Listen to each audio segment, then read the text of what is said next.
This is ContactTalkRadio.com. Consciousness in action. And you are taking action into your consciousness by tuning into Contact Talk Radio. And on TuneIn.com, Ping.fm, and UpSnap Mobile. Contact Talk Radio.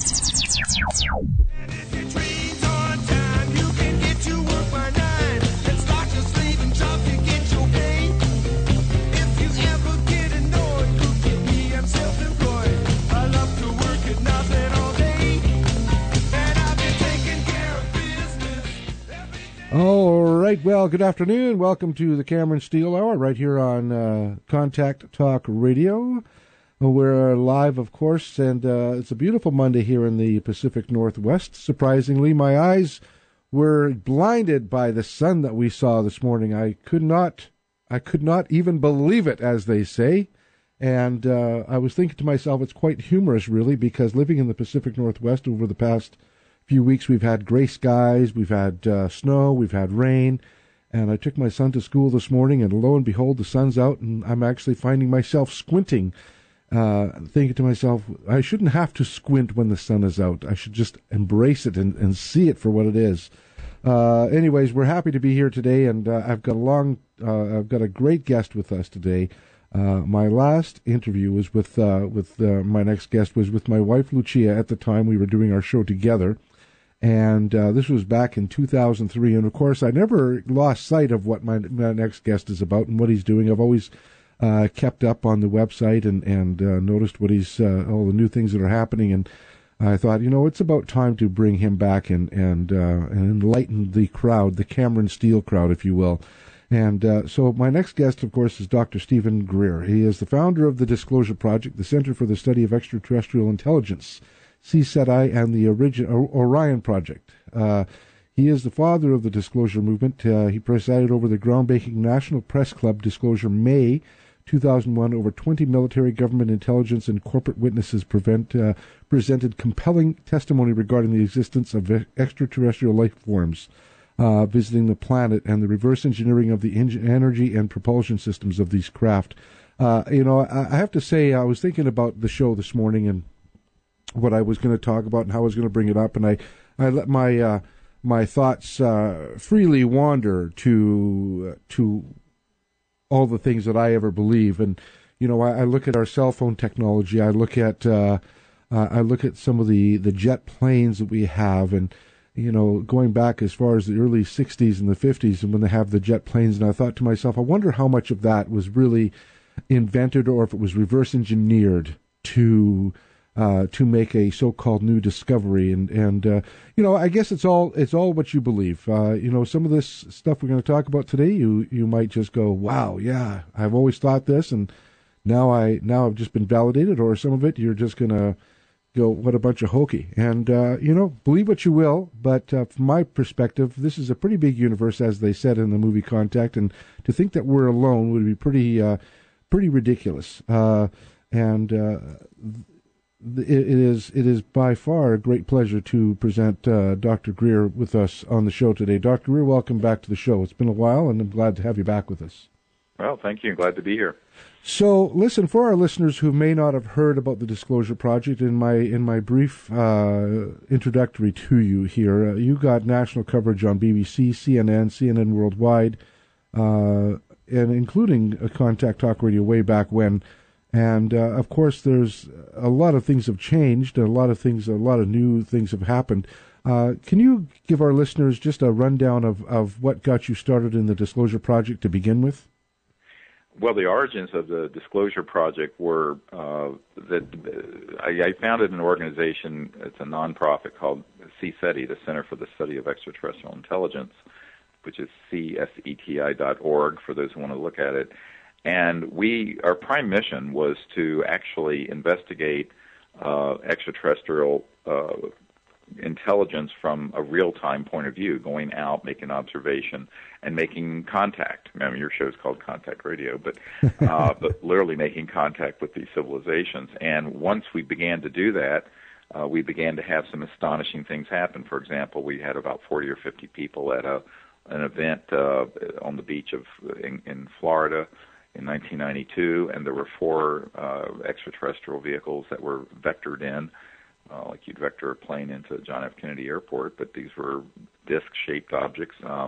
We videotaped it. It went all throughout the world, and eventually what happened is that the head of Army Intelligence approached me and said in so many words, "What the hell do you think you're doing?" and then after that, we went down to Mexico and had an extraordinary encounter with this large 800-foot diameter triangular ship that came out from the side of this volcano, Popo, outside Mexico City. And this continued to happen. So by 1993, our team had concluded that, number one, we could make contact. Number two, we had made contact. And then number three, how do you disclose this subject to the people appropriately? And we discovered through some contacts we had inside our team who were tied into senior military and intelligence operations, as well as some of the political figures of the time, that this was something that had to be dealt with on a large-scale basis to disclose the historic record and, more importantly, to bring forward whistleblowers, if you wish to call them that, who had been on the inside of these operations, tracking these objects and dealing with this subject for 60 years, since the post-World War II period. So we put together the Disclosure Project as a result of the contact we had had. A lot of people get that backwards, so they think that the contact we're doing now is the result of Disclosure Project, but it wasn't. And we realized that, in fact, one of the very first meetings we had set up was between me and the Wright-Patterson Air Force Base, the head of the Foreign Aerospace Science and Technology Unit, which is the group that actually received the so-called Roswell debris. And my military advisor, dealing with the head of the intelligence for the Joint Chiefs of Staff, said, look, we really need to have a meeting with you guys to deconflict any possible issues. And so they set up a meeting. So we went there to Dayton, Ohio, and we began to do a number of briefings inside senior military circles. And so it sort of evolved organically. And initially we thought, well, look, let's put a briefing together for President Clinton, who at the time was the President of the United States. And I spent quite a bit of time briefing senior officials in the administration and also his CIA director. And after a 3-hour meeting with the CIA director, it was made very clear to me that the president and his senior team not only didn't have access to these projects, but they were so deep black and being run so illegally that when they made inquiries into the matter, they were being lied to, and that this was tantamount to a criminal level of secrecy that, as Eisenhower said, beware the military-industrial complex, that basically there had become an entirely secret organization that had run with this subject and was denying the president and his CIA director access. So at that point, we realized that it wasn't going to be as easy as going to the government and saying, hey, you guys disclose something. Right. So we put together the disclosure effort in lieu of the president doing it. And this is what a lot of people don't understand. So we had eventually, at the National Press Club event you referenced, which people can see on YouTube or on our disclosureproject.org site, we had about 22 of these military top-secret guys. But right. We actually have, right now, over 550 of these men and women who've worked in various aerospace corporations, CIA, Defense Intelligence Agency, every branch of the armed services, who have seen these objects, dealt with them, tracked them on radar, et cetera, and so on. And, in fact, we have a 2-hour and 4-hour DVD that you can see on YouTube, and also a book called Disclosure that has dozens and dozens of these accounts. So people who go, where's the evidence for this? I say, well, if you can read, it's there. Right. Now the question becomes, for most people, what they don't understand, a lot of people say, well, when is the government going to disclose this? I said, which government? And this becomes the big question of, sort of the emperor has no clothes. And right. Then when you start dealing with the conventional government of, say, Barack Obama or the Congress, there are very, very few people in those circles who are briefed on this issue, and if they're briefed on it, it's usually a group like mine that come in and brief them, but it isn't the CIA guys.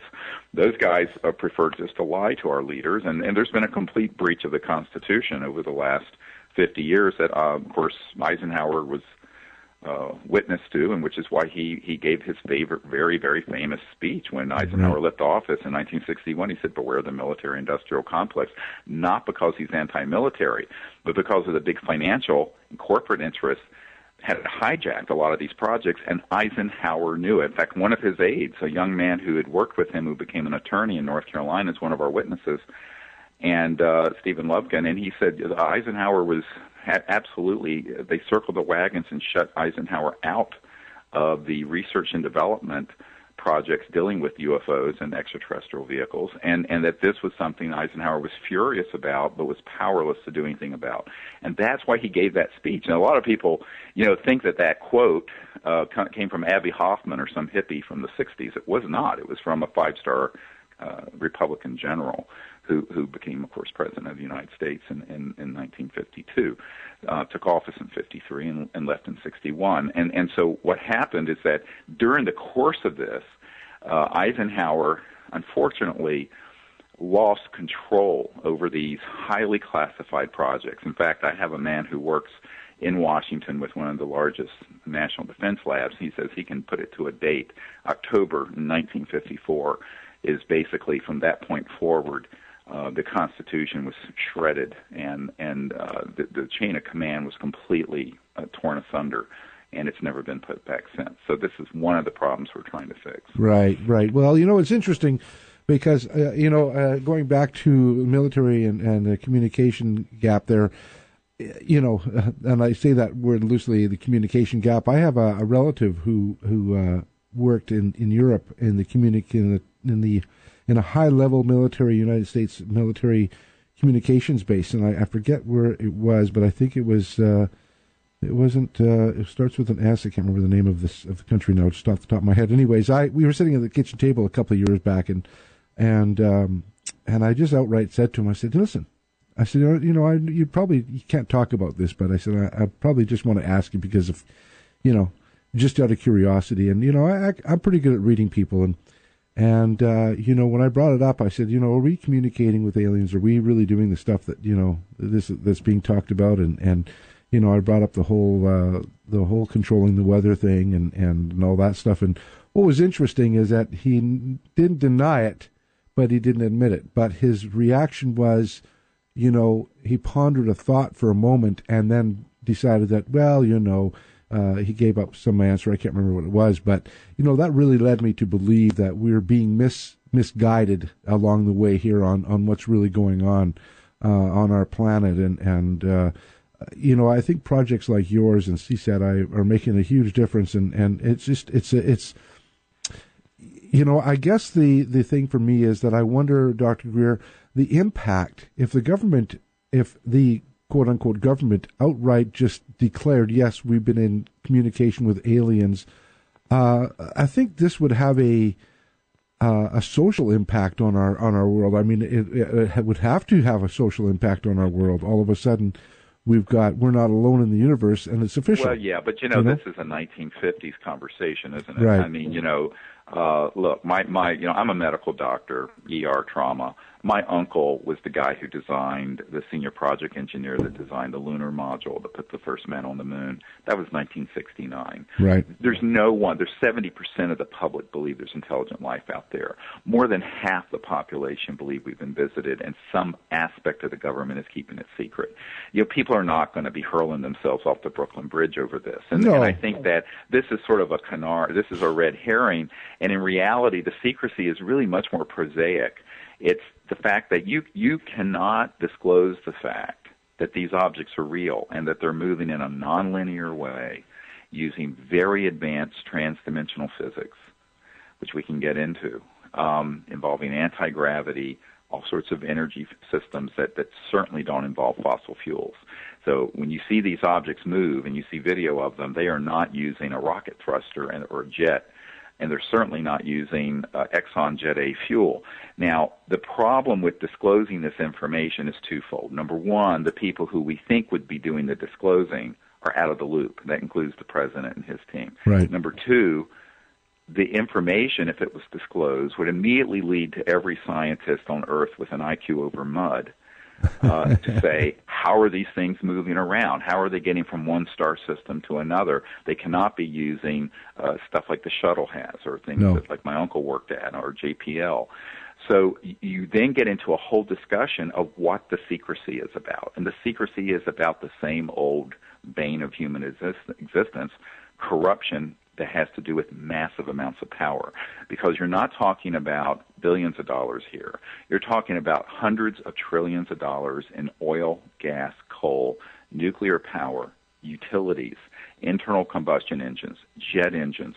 All of it would be obsolete very quickly. Now, that's a good thing because it means we can move on with a new civilization without pollution, without poverty, and without the centralized economic kind of slavery that the world is suffering under right now. It's very corrupt. But the bad news is that the people who have the current power don't want to let go of it. So it's about power. And I always say that, people say, well, then why don't the ETs just land? Larry King asked me once, why don't they land on the White House lawn? I said, whose White House? The White House in Columbia? The White House in by the Kremlin? Their White House or the equivalent? It gets to a very, very fundamental question of why this whole issue has been balled up in so much mythology, false information or disinformation, and what is the real information. So what we did with the Disclosure Project, and people can go to disclosureproject.org and see it for themselves. It's been out there for folks to see. And eventually, almost 1 billion people saw the National Press Club event. So what we said to folks is that this is something that we, the people, have to do. And then, interestingly, other countries since then, in terms of an update, there are 14 countries that have since opened up their files. I mean, from Chile to Brazil to Denmark to France. I was working with senior French officials that briefed their president, and they opened up 100,000 pages of their equivalent of their NASA, it's called Japan, files. The Ministry of Defense in England even opened up quite a few thousand files that had been kept secret. So little by little, other countries are beginning to acknowledge this. The problem has been mainly in the U.S. because this is the crown jewel of very covert black projects that deal with the science and technology. Because if this issue actually gets confirmed as being legitimate, it's goodbye ExxonMobil and goodbye Saudi oil fields. And I think that's... And this is not a simple issue because there are a lot of vested interests that are very powerful and tend to get their way, which is why we're still burning oil. Well, I think this is what I mean by social breakdown because, ultimately fossil fuels and all this stuff, already there's, people are, they in fact, what was it, I think it was the Ford Probe, the most successful electric car that they discontinued because the oil companies were in an uproar over it. Well, sure. And this is not a conspiracy theory. This is just the how cartels behave. That's right. But what we have to do as a people is say, okay, there are 7 billion people on this planet. There's a few hundred people who really benefit from the current energy paradigm. Yeah. Now, people say, well, there are other people employed in those industries. I said, yes, but it's like anything. When the Internet came along or when cars replaced horses and buggies, there are whole industries that will be created to replace these old fossil fuel ones. The issue becomes the fact that you won't have to be connected to a supply line of energy. And the UFO secrecy is directly related to the energy crisis, and this is what a lot of people don't realize. And to the environmental crisis, which is part and parcel of the energy system we have on the planet. Because it is very, very difficult to see how 7 billion people are going to live burning coal and oil. We have to run out. We have to run out sooner or later. But even if we don't, before we run out, we're going to have, it's going to be like Mad Max under the Thunderdome where everyone's fighting over the last tanker of oil. And so the geopolitical stresses, the environmental stresses, and more importantly, just take a step back, the massive social inequality where you have 300 corporations and families that have over half the net worth of the world, and that's a true statistic, by the way, in their grip, while the other 7 billion people are having the rest. But there are 40% of the world's population does not even have indoor plumbing and water. Yeah. So you're looking at a world where there's simply no way for us to stay within the current macroeconomic paradigm, which is driven by the energy system. What happens if this technology comes out that allows every home and car to have its own power plant pulling energy from the so-called zero-point energy field? Well, suddenly you don't need transmission lines, utilities, oil fields, all this, but you have an entire planet that can blossom economically without pollution. Now, this is a good thing for most people, but it is not a great thing if you own a $5 trillion oil field, if you get my drift. Right. So I think that, so oil would become something just for lubrication and maybe petrochemicals, but as an energy source, it'd be obsolete.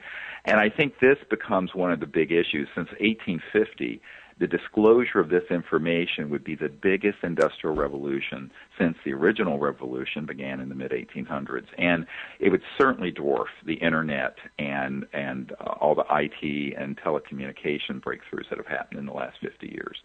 So I think that this is why the secrecy has been so wrapped up in economic homeostasis, trying to keep the status quo going for the macroeconomic system, which is unfortunately destroying the planet and impoverishing and enslaving most of the population of the world. It's a huge issue, and most people don't get that. They think it's about aliens. I said, no, the secrecy has nothing to do with ETs. It has to do with the old human, condition. Which brings me up to another question regarding that then, Dr. Greer. What are your thoughts then? Why don't the aliens just present themselves to the planet as a whole rather than to individual governments, or, if this is indeed happening, I mean, why? No, I mean, you can only, Here's the big problem, the fallacy with your question, with all due respect. Yeah. They have. Hello? And if you get on our website, if you look, we have literally hundreds and hundreds of videos and daylight photographs of these objects over Montreal, Rome, right. Washington, D.C. Look at the 1952. There were 9 of them photographed over the Capitol Dome, and they were on radar. And we have Disclosure Project witnesses who were at the radar stations and were in jet fighters that were scrambled at the time that happened.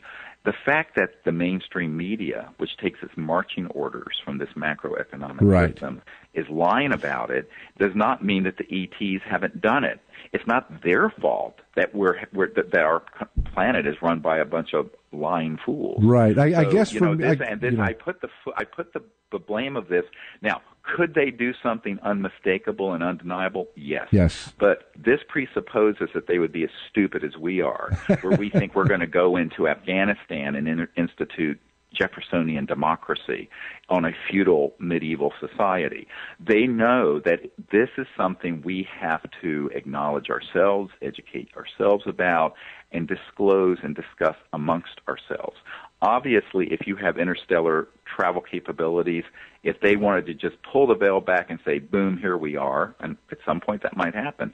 But until then, it's much more compassionate for them to do exactly what they've been doing, and that's limited contact, limited overflights, and expecting the human social network to absorb this information. The problem has been is that very powerful cartels and interests have been defaming the issue, ridiculing it, and marginalizing it for over 50 years. I have a 1953 CIA document that actually talks about the psychological warfare value of the UFO subject and the fact that they were going to engage Disney Studios to make cartoons about it so it would be a subject of ridicule and marginalization. This is in a CIA document that is not contested.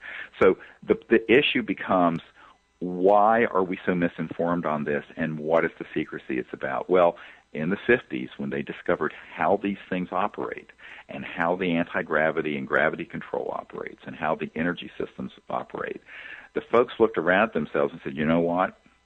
It's the end of the world as we know it, because this information coming out would create an entirely new civilization, but it would be decentralized in its power and financial base. And right now we have an incredibly and increasingly centralized macroeconomic system run by a very, very small elite. I call them the uber masters of the universe, these motus.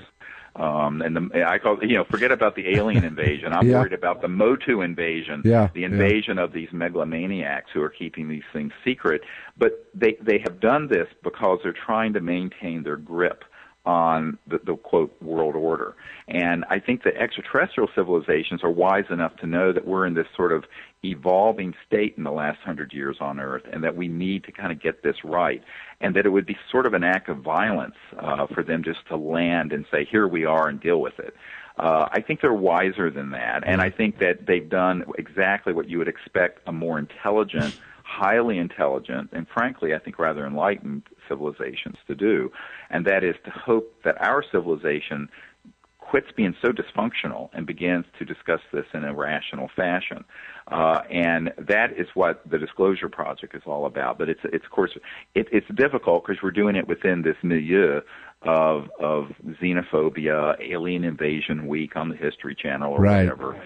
18 movies have come out in the last 2 years, like Battle Los Angeles and stuff, and all this kind of nonsense. And I always joke with people. I say, look, when people say, "Oh gosh, what if the extraterrestrial civilizations are hostile?" I said, "Are you kidding me with this crap?" Yeah. I said, "Look, you're dealing with civilizations that can go from one star system to another. If they wanted to clean our clock, that would have happened in 1945 when we developed the first atomic weapon. We'd been done." I said, there's not a scintilla of evidence that they're hostile. Yeah. However, I will say that they're very concerned with human proclivities towards hostility. Well, I think the more we go into space with weapons, the more that we continue on this path, the more that we become a concern to other worlds. And I think that we are. One of the British intelligence people, who's one of our witnesses, who worked very early World War II and post-World War II British intelligence, said to me, when we first started detonating nuclear weapons, this was like kicking a hornet's nest, that obviously there were civilizations out there that they recognized a big red flag went up over this planet, and that we were not only a threat to ourselves, but that we could potentially at some point in the future be a threat to other worlds. And I think that everyone looks at this in this very xenophobic way of, oh, my God, why are the ETs here? Yeah. I'm saying I think we need to take a good look in the mirror and look and see what we need to fix here on this planet. Well, I think, Dr. Greer, that's where I agree with you. We have to start with ourselves and our own consciousness, our own social outlook, and our own way of doing things on this planet to begin with. We spend so much time looking outside of the planet into the universe. It's almost feels like to me that the human is begging for help, but yet can't figure out how to help themselves. And so, we have to, if we were to parent ourselves, we would tell ourselves that, look, you're old enough now, you got to really learn this. You got to really learn to fix this yourself. I talked to my 11-year-old about this the other day. I said, you're 11 years old. He did something, and I said, so we got to kind of parent ourselves on this.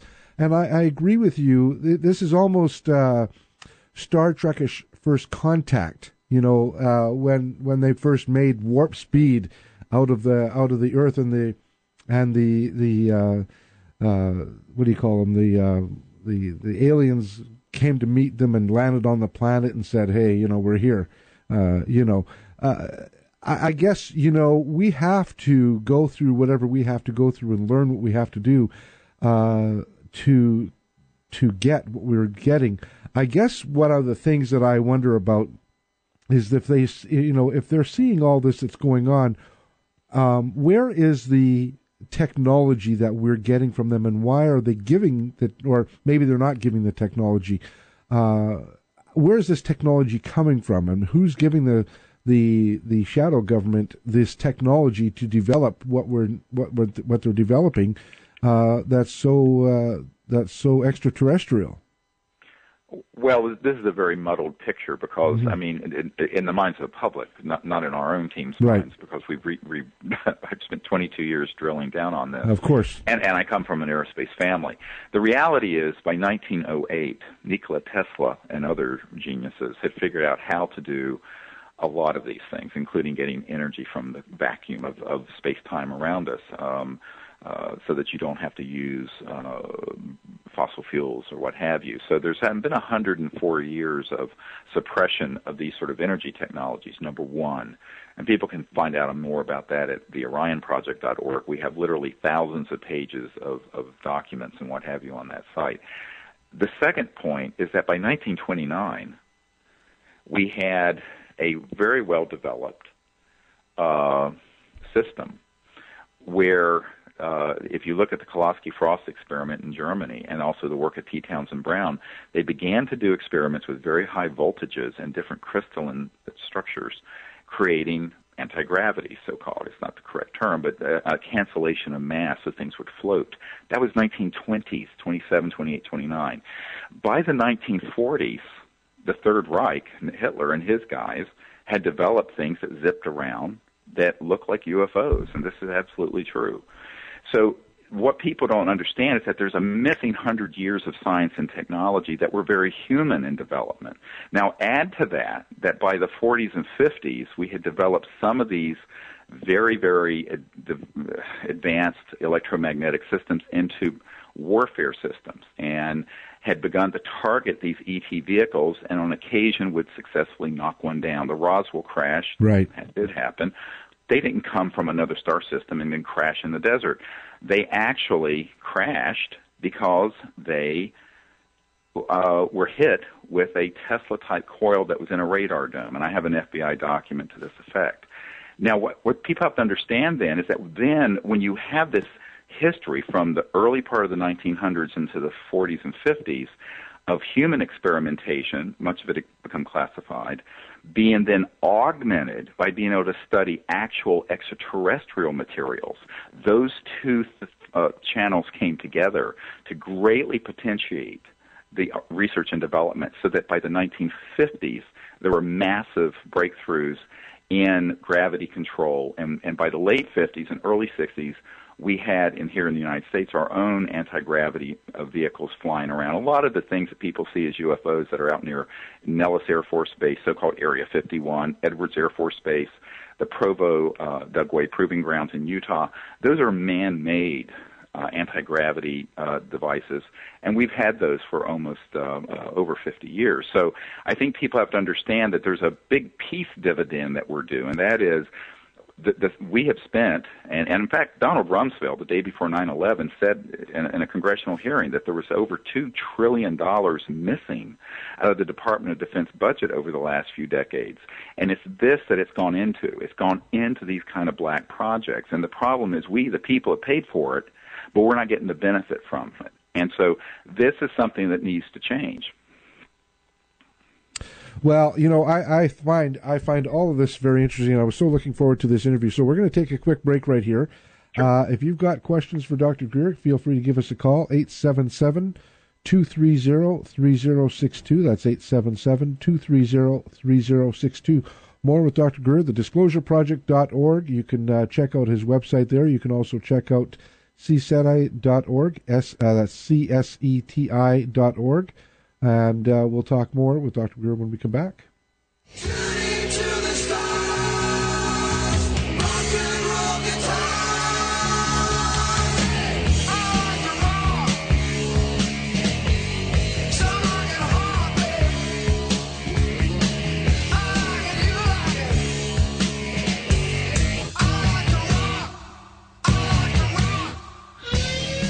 Hi, my name is Cameron Steele, and I am one of the owners of Contact Talk Radio. If you or your organization would like to make a difference around the world globally, then let us help you get your name recognized around the world. Contact Talk Radio has been broadcasting around the world since 2001 and continues to spread uplifting, lighthearted, and enjoyable programming to people from across the globe. If you would like more information on becoming a sponsor and would like to participate in getting your message recognized globally, then send an email to info@contacttalkradio.com or call Cameron at 425-221-3646. Again, send an email to info@contacttalkradio.com or call me at 425-221-3646. And visit our website often for updates and changes that are always occurring at Contact Talk Radio, www.contacttalkradio.com. That's www.contacttalkradio.com.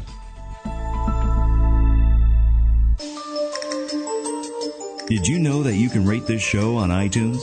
The show you're listening to right now. It's true. You can leave your thoughts about the show, the topic, the guest. You can even leave a suggestion. Then, before you leave, rate the show. The hosts love hearing from you, so next time you download this show from iTunes, leave your thoughts and rate the show, for the host and for others.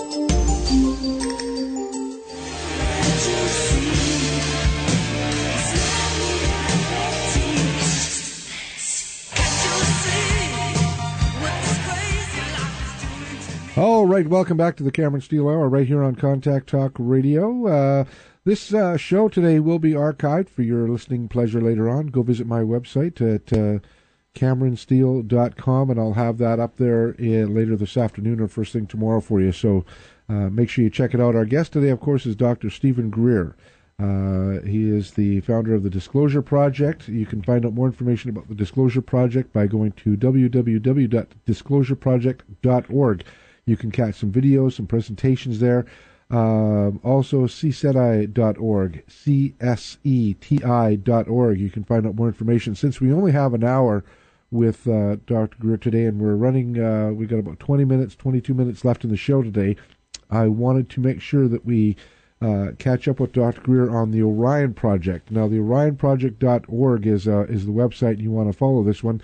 Developing clean energy solutions to empower the 21st century is the byline for the Orion Project. And, I know a lot of our listeners, Dr. Greer, are all into, I think everybody really appreciates the time that we spent on the Disclosure Project and the shadow government, and we can, I talk about that stuff quite a bit in past shows and will in future shows as well. But, the thing I think we need to look at is, we talked about in the first segment there, we have to parent ourselves and we have to ask ourselves some hard questions of what are we willing to do to make a difference? What are we willing to do, and how far are we willing to go to make something different in on this planet? And I think that's where a lot of people are wanting to know, where do we go from here? What's the next steps we need to take as a society? I mean, obviously what's working right now isn't working. Right. I think the big problem is that people keep expecting Big Brother to fix this problem. I get asked a lot, well, when is the president going to do X, Y, and Z, or when is the Department of Energy going to bring out these energy things? Okay, look, that isn't going to happen. Right. The way all big changes in society happen are groups of people, we the people, coming together and deciding we're going to do this. Don't look to the bureaucrats in Washington, for God's sakes. I mean, and so do I still brief them? Yes. Did I put together a very extensive briefing for President Obama and his team and his CIA director and the chairman of the House Intelligence Committee? Yes, I did it as a service, not expecting that they would do anything with it. It's a courtesy, of course, because I think they do need to know. But the thing is that it's the people who have to do it. And so when you talk about the energy conundrum that we're in, where, there is no way that you're going to bring out enough solar and wind to run the planet for 7 billion people. Right. You're going to have to, and those are great transitional things. I have a solar farm here at my house in the country in Virginia. It's a 10-kilowatt system. It's a great system. But, from a practical point of view, you're not going to run every business and home and factory and car.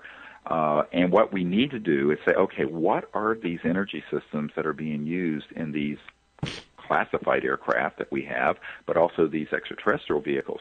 Well, we have people on our team who've studied this. Some of them have been in these classified projects for 30, 40 years.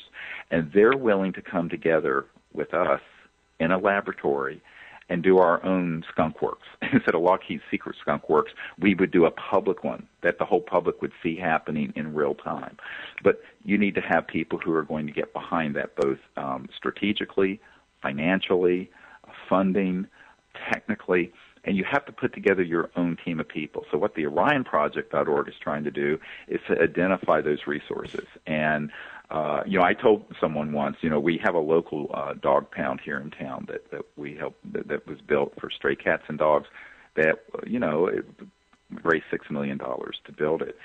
For that amount of money, we could build a laboratory and staff it for 2 years with 12 of the most brilliant physicists and engineers in the world who know this stuff and come out with these things independent of the government. Why don't we do it? So we have to find the people who understand what I just said and do that. Now, there are people who don't want to see that happen. There could be all kinds of threats, and I don't mean to get into conspiracy stuff, but you have to just say, too bad, we're going to do it anyway. I've had plenty of death threats. I get one a week. So you just keep going forward. Number two, you have to do the same thing with the contact issue. A lot of people say, well, what is the government doing making contact? I said, basically, they've messed that up unbelievably.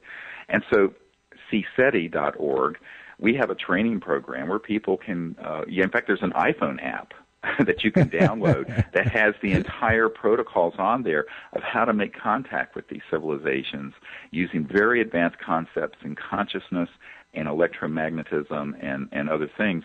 so that people can form their own ambassador contact team where they live.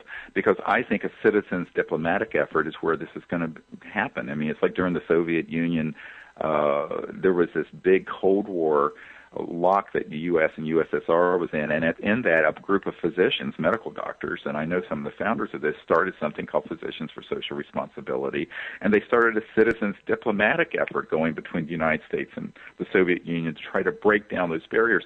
I think we as people have to do that and not look, I mean, I doubt Hillary Clinton is going to be doing anything with direct contact with these civilizations, but we, the people, can. And you know what? I think these extraterrestrial civilizations would rather deal with the average person in the world than most of our political leaders right now.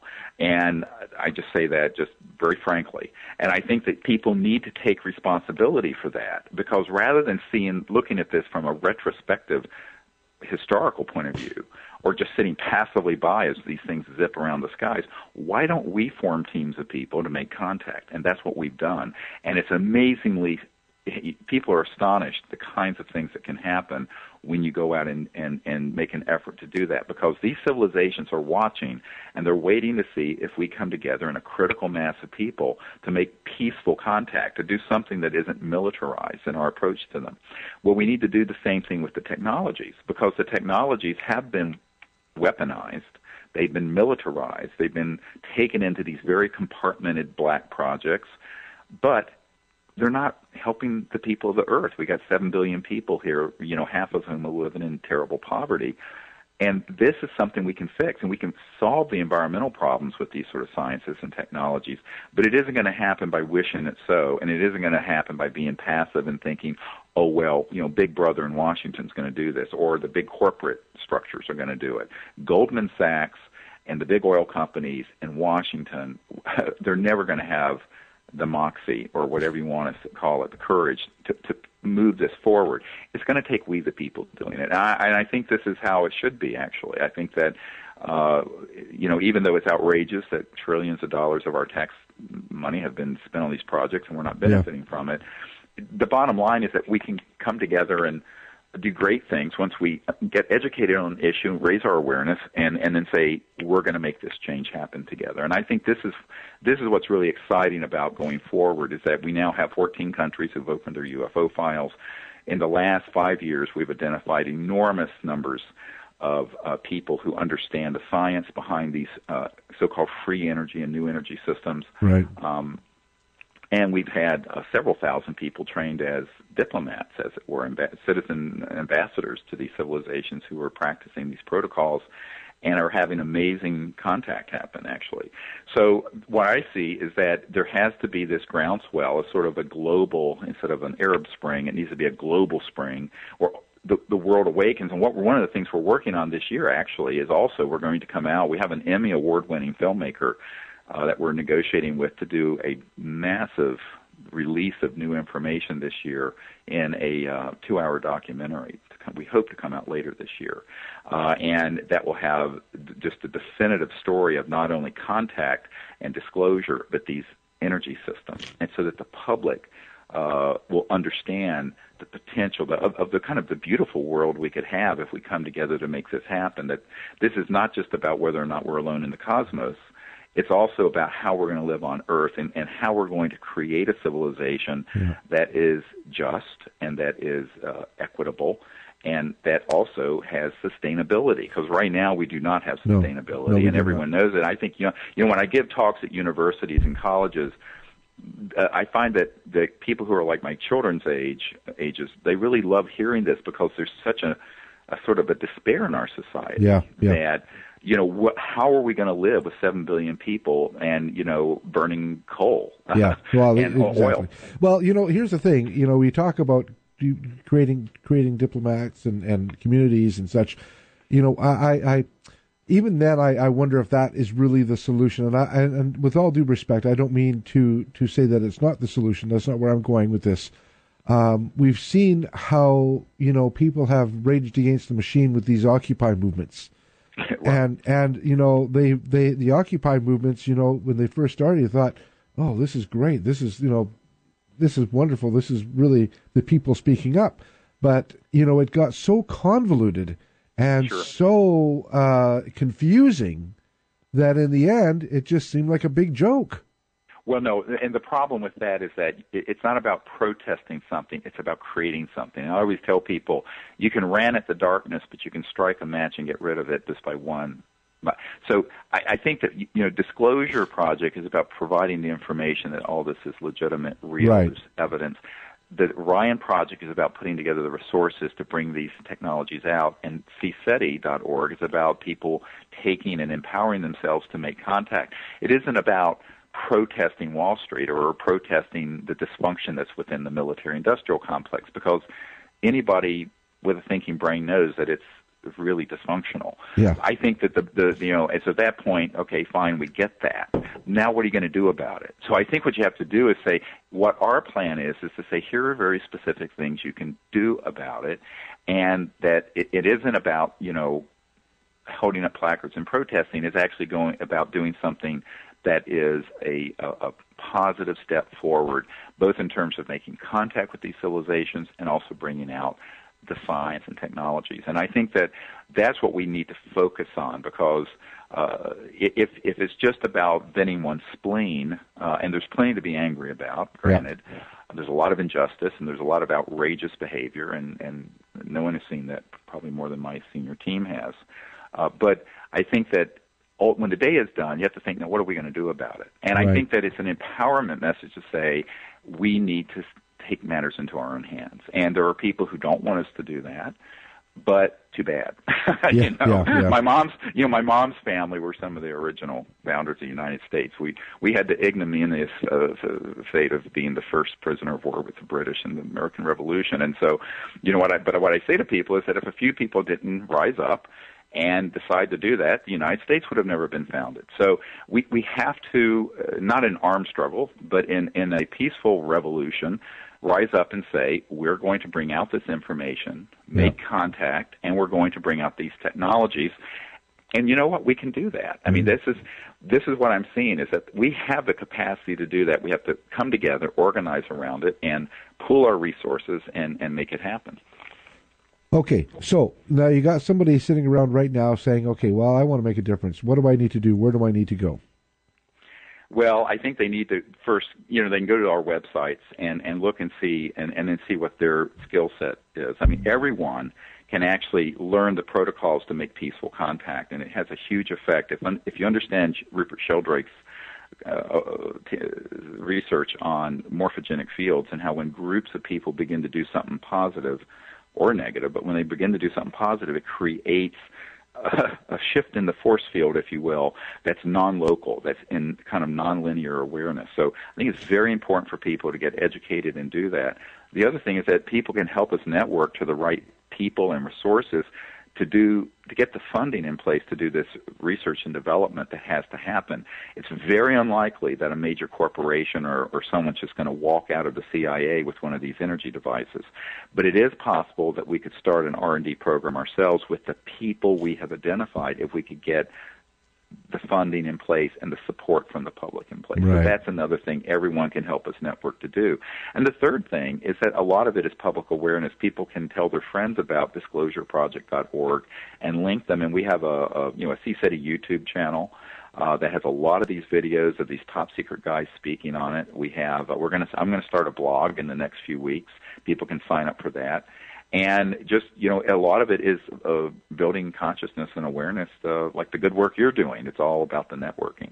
Yeah, so everyone can do that networking. And it's about reaching that sort of a critical mass of positive change. And I think this is what we have to focus on and stay focused on, because that's really what this is about. It really isn't about looking back, and we have to be aware and educated about how we've gotten to where we are. I guess it's not looking at the liars or the cheats or the stealers. It's really looking at, Right.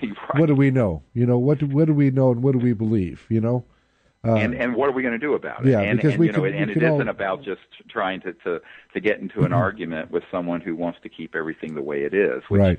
Look, at a certain point, if you're CEO of an oil company or you own a $5 trillion oil field, you can understand in your own self-interest why those people would be doing what they do. Right.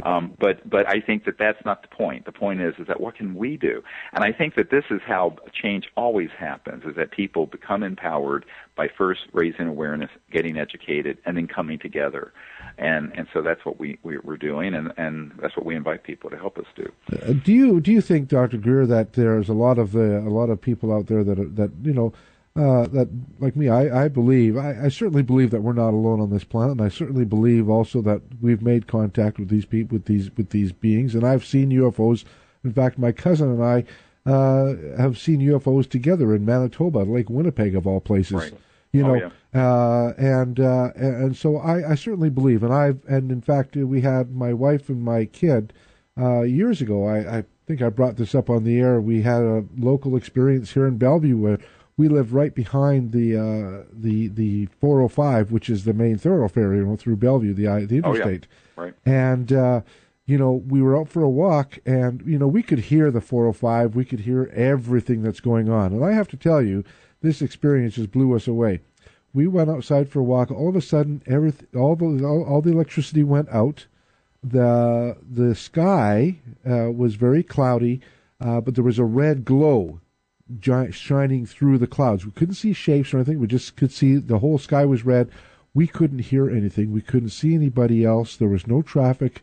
We couldn't hear the 405, and it was like that for, I don't know how long, but it seemed like a long time. And my own kid said, "Daddy and Mommy, I just want to go home. This does not feel good." It scared him, of course, and because this is a little kid we're talking about, 4 years old. Sure, we've had many things like this happen on our expeditions where we go out into the stars with a group of people, and in fact, we're going to be doing one in Colorado, and exactly what you described. We've had very similar things happen where craft have come right over us, and you find yourself in what you're describing is an anechoic chamber, where it's almost like you can hear your own heart beating through your arteries because of it, and there is a space-time alteration. I swear to God, Dr. Greer, you're absolutely right. It just seemed like time stood still for us. Everything, it felt like we were in a soundproof room. Correct. That's called an anechoic chamber. Look it up. And we've had this happen many times on our expeditions, and the technology, and we haven't time on this show to go into it, but the trans-dimensional technologies are astonishing. And, they have a term for this at the CIA. They call it WSFM. Sounds like a radio station. It stands for Weird Science and Frickin' Magic. Right. And that is what they call it. And the guy who's in charge of weird science at the CIA is a guy I know very well. And we talk about this sort of phenomena, and it's not an unusual experience. And there's a whole area of science and technology that's fantastic, and particularly when you think of how it could be applied into the healing arts, energy generation, all kinds of things. It must have been just for my own family's experience, because when we talked to our neighbors and everybody else, nobody else seemed to know anything about it except us. And, that's right. And then the interesting thing was that we asked the radio station the next day that we were working with. They said, what happened to the power last night? Did you guys have? Oh yeah, there was some kind of power outage. And I said, he said there had all kinds of fire trucks down by Factoria, and we live right next to the mall pretty much. And I'm thinking to myself, there was no fire. That's just not happening. There's no power grid there. I'm sorry. Right. Well, and it's interesting because these sorts of experiences, I hear accounts from people all over the world all the time, and when you're dealing with technologies that can actually create a bubble. I'll give you this vision in space-time. And there's a scientist we've worked with who works in very classified programs that was able to do this himself and create a very high-voltage electromagnetic system that would create one of these space-time bubbles. And literally an object could go into it and disappear, and then like a week later would drop out of the same area of space unchanged. Interesting. Very strange stuff. But it's interesting because the physics behind this has actually been experimentally studied for the better part of a century. It's just we haven't, unfortunately, haven't brought out the benefits to it, to our society. And that's what we have to do. And these extraterrestrial civilizations, when you have a very close encounter like this, what you're describing, I think what they're trying to say is that for some reason you or your family, they wanted you to know this was real. Yeah, it happened around the time that we had, I think it happened actually around the time that we started bringing you on the air. Right. And, and so, but it was a very, and I tell you, for us, it was a very real experience. And, sure. Nobody else around us heard about it or knew about it. And I was like, okay, well, you know what, Dr. Greer, though, my guy's given me the time to go, and I just have to say thank you very much. And I hope that you will come back and join us again, because we've got lots more that we can discuss, and I'd like to bring you on regularly if we could. Oh, that'd be great. And folks who want to just stay in touch with us can go to disclosureproject.org and sign up. It's free, and we'll notify folks of new materials. We're going to start releasing half an hour of new top secret with the testimony every week for the next coming year on our YouTube channel. So sign up for that, and there's just a whole lot of things that are coming up in the near future that people can learn about. Well, that's just fantastic. Dr. Greer, thanks very much. Folks, thanks very much for sticking around. Coming up this afternoon, Loran Starr and Robert Ohato. Have a great day.